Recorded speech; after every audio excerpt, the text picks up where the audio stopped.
Assalamualaikum warahmatullahi ta'ala wabarakatuh. Alhamdulillahi rabbil alamin. Wassalatu wassalamu ala sayyidina Muhammadin wa ala alihi wa sahbihi ajma'in. Allahumma rabbi syrahli sadri wa yassirli amri wahlul 'uqdatam min lisani yafqahu qawli.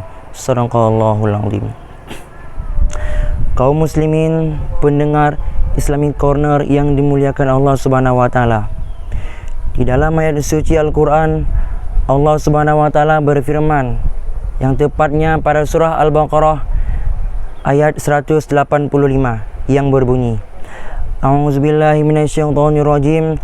Bismillahirrahmanirrahim. Syahrul Ramadan alladzi unzila fihi al-Qur'anu hudan lin-nasi wa bayyinatin minal huda wal furqan, yang artinya bulan suci Ramadan merupakan suatu bulan yang mana pada bulan tersebut turunnya Al-Qur'an, dan dengan petunjuk tersebut dapat membedakan yang namanya yang benar ataupun yang batil.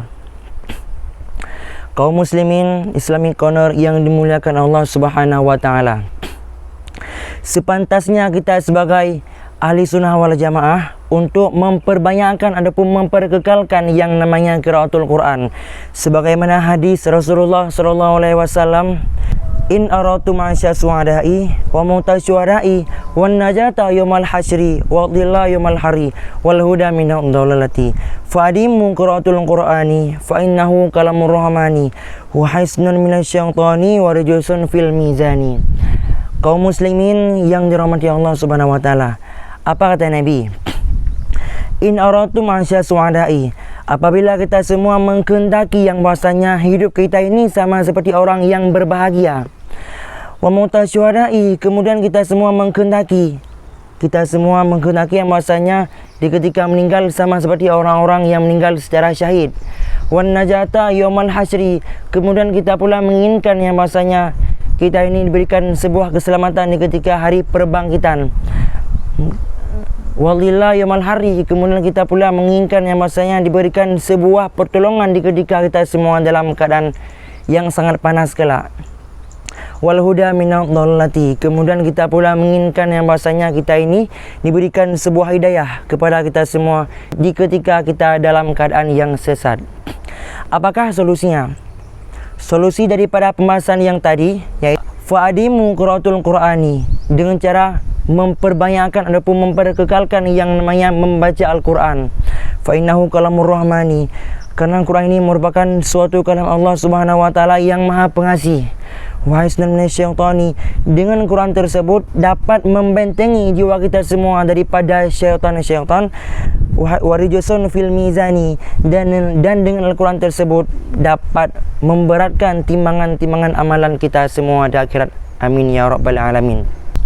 Kesimpulan yang dapat saya ambil pada kesempatan pidato singkat saya hari ini, yaitu kita selaku orang Islam, ahli sunnah wal jamaah, sepantasnya yang namanya memperbanyakkan ataupun memperkekalkan membaca ayat suci Al-Quran, sebagaimana hadis Rasulullah SAW, afdalu ibadati ummati qiraatul Quran.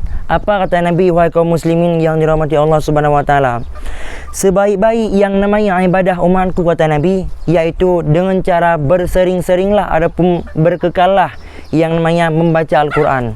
Karena dengan sering-sering kita semua memperbanyakkan yang namanya membaca Al-Quran, antara hubungan kita dengan Allah Subhanahu wa taala semakin dekat.